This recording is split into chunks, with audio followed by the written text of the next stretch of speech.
It is election day in Massachusetts, and the Democratic Senate primary obviously is getting national attention because a guy named Kennedy is on the ballot. Congressman Joe Kennedy III, Robert Kennedy's grandson, he's challenging Senator Ed Markey. He got the endorsement of AOC, so he's got progressive backing. He was also leading Kennedy in the polls heading into today. So to our viewers in Boston, the polls, they close at 8. You still have time to cast your vote. Election day, though, now 63 days away, and Biden continues to lead President Trump. But even if Biden gets more total votes than Trump, the head of Michael Bloomberg's political data company, he warns that there could be a red mirage, their term, enabling Trump to declare victory.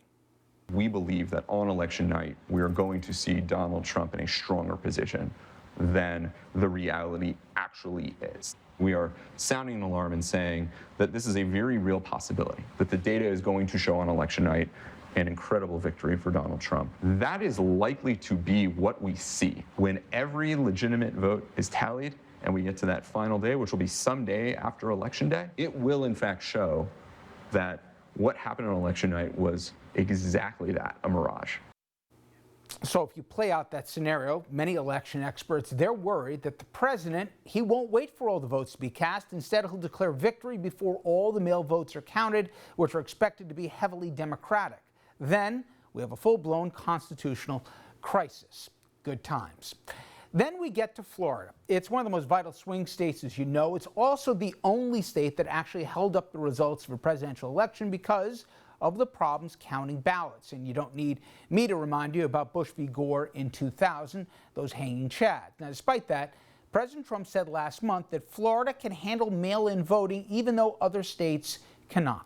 So Florida's got a great Republican governor, and it had a great Republican governor. It's got Ron DeSantis, Rick Scott, two great governors. And over a long period of time, they've been able to get the absentee ballots done extremely professionally. Florida is different from other states. Well, my next guest just wrote a piece in the New Yorker talking about the battle over voting rights in Florida. Staff writer Dexter Filkins joins me now, and I found Dexter both angry and frightened as I went through your piece and how in many ways, and we'll get to it in a second, what happened in the 2018 Senate race could be a harbinger of what we're going to find out in this country in a little over 2 months. But first, did you find that what you learned in Florida is unique to Florida, or is it playing itself out, restricting access, curbing and purging people from polls and rolls? Is that happening in other places too? It is. It totally is. And I think what I tried to sort of lay out in the piece was this kind of this Republican-driven movement campaign to kind of change and manipulate what seemed to be really boring, arcane ballot rules. The Republicans discovered about basically by necessity after President Obama first won in 2008 that they could manipulate these rules essentially for partisan gain. And that's been happening since then. And it's been happening. I mean, Florida, as somebody said to me, it's been an exporter of the virus, that particular virus, but it's been happening all over the country. And so, for instance, and I point this out in my piece, what most states, when you mail a ballot in, it has to be received by election day, even if you mailed it, 2 weeks before the election. If they don't receive it by election day, it's not counted. So, for instance, in Wisconsin, on primary day earlier this year, when the virus was raging, 70,000 ballots came in after Election Day, and they were not going to be counted. And lawyers for the Democratic Party filed a lawsuit. They took it all the way to the Supreme Court, and most of those ballots eventually were counted. But that's not a guarantee at all. But that's just to point out to your viewers that, I mean, I sort of used Florida as a metaphor because it's a big and important state, and the races are really, really close. But these ballot rules have been those changes have been in the works for many years, and again, kind of driven by a very sophisticated and quiet Republican campaign. And as you go through the piece, I don't care how cynical you are, and I think I'm pretty jaded after doing this for a while.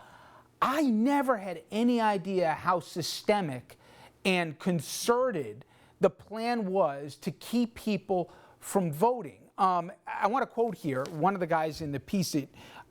This was from State Senator Mike Bennett, who, by the way, after I read this, he then became an election commissioner just to scare the you-know-what out of you. He says, in terms of trying to make it more and more difficult for people to register and then to vote, he said, do you ever read the stories about people in Africa, the people in the desert who literally walk 200 and 300 miles so they can have an opportunity to do what we do? And we want to make it more convenient. Do we want to go to their house, take the polling booth with us? He went on, I want them to fight for it. I want them to know what it's like. I want them to go down there and have to walk across town to go over and vote. They're trying to make it as impossible as they can to let people vote. Now, this again, you talk about Jim Crow in there. It made it literally impossible if you were a person of color to vote. Now, while not as extreme as that, they've purged people of every right to be on polls, including decorated veterans in your piece, from actually being able to vote. They try and make sure that even though Amendment 4 said that, fine, if you're a felon, you do your time and you conduct yourself the right way, you should be able to vote. That's almost 750,000 Floridians alone that might not be able to vote. They try and change the rules from early voting from 14 days to 6 days until political pressure. Colleges, if you don't have enough parking spaces, you can't vote. I'm sure there's more things I don't remember, but I had no idea people had this much free time to try and make it so hard for people to vote. You know, when I was working on the piece, and I kind of went into it not knowing any of this, and I thought they're so open about it, and there appears to be in so many cases there's no reason to do this stuff except to make it harder to vote. And I kept thinking, like, one day somebody's going to find a recording, from that room, from that meeting, where everybody was sitting around and talking about this. How can we make it harder to vote? Because that's, look, the secret here, which they figured out, because they had to figure it out when they lost to Obama in 2008 when he won the presidency. Obama basically built a coalition. It was young people, college-educated people, black people. It was a coalition made to last. And the Republicans looked and said, man, our coalition, which is basically older white people, that's getting smaller. So what are we going to do? And what they figured out was that lower turnouts work for them. If they can keep turnout down, Republicans have a better chance to win. And that's true.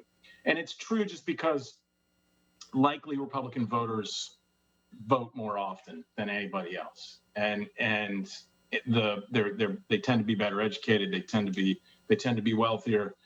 So if you can keep turnout down, you can win.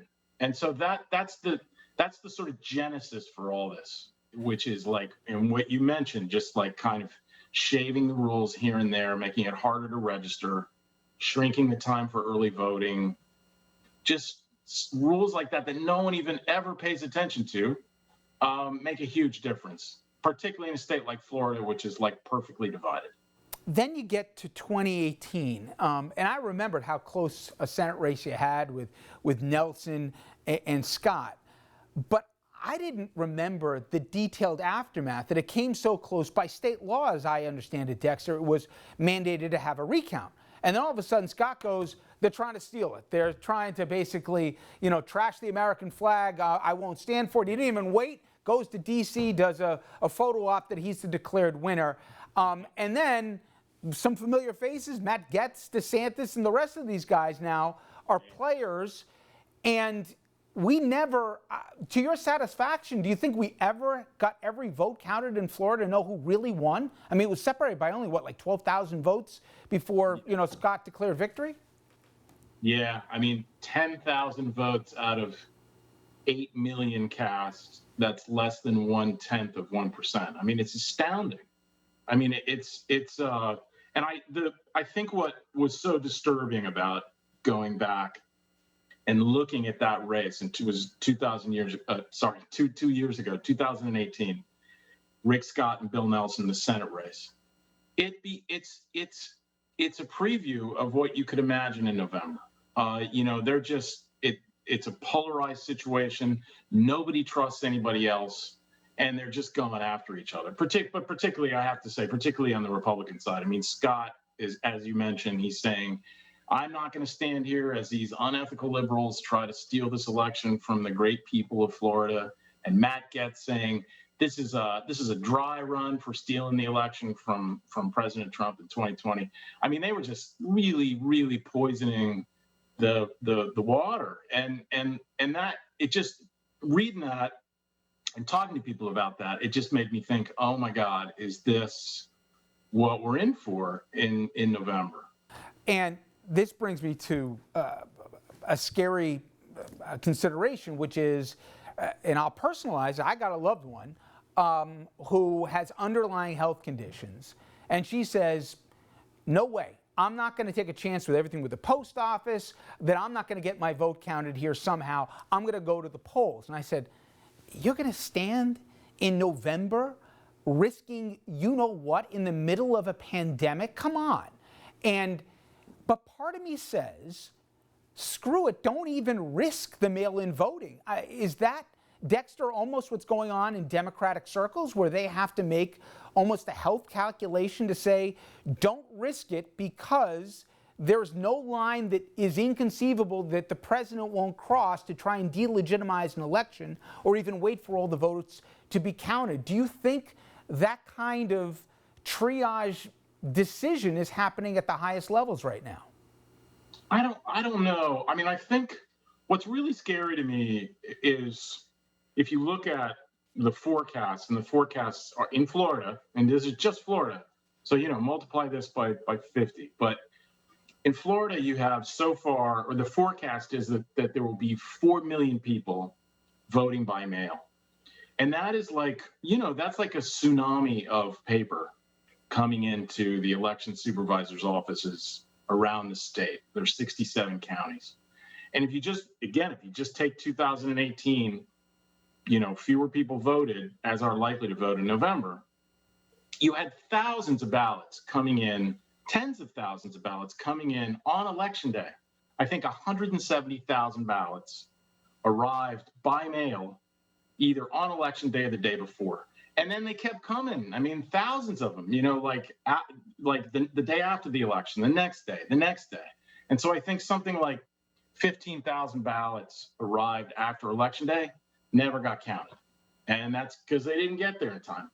And so, when I think of that, and then I hear the president say, we're not going to fund the post office. That scares me to death. I mean, because you're not going to have, in that case, thousands. You're going to have millions of ballots potentially that are coming in late and are not going to be counted. And that's really scary. And it's not like, look, there are people in the Democratic Party who are watching this.